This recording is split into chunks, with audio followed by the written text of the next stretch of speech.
కోదాడ బీజేపీలో ఇంకా అనిశ్చితి తొలగలేదు. బీజేపీ అభ్యర్థి ఎవరనేది ఇంకా స్పష్టత రాకపోవడంతో గ్రామాలలో నాయకులు, కార్యకర్తలలో ఆందోళన నెలకొంది.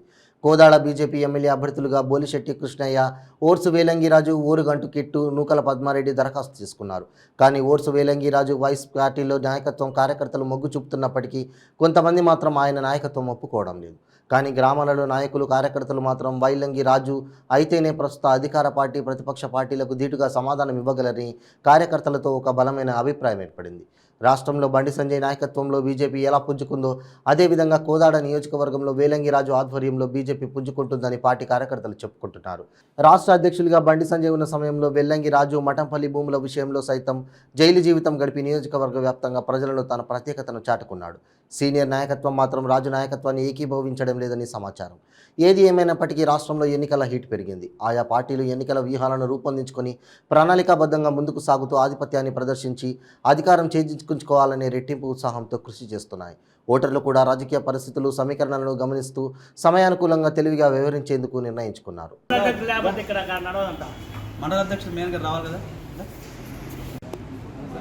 ఆజాద్ అమృత్ మహోత్సవంలో భాగంగా నరేంద్ర మోడీ గారు గౌరవనీయులు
అందరికీ అమలు చేయాలి.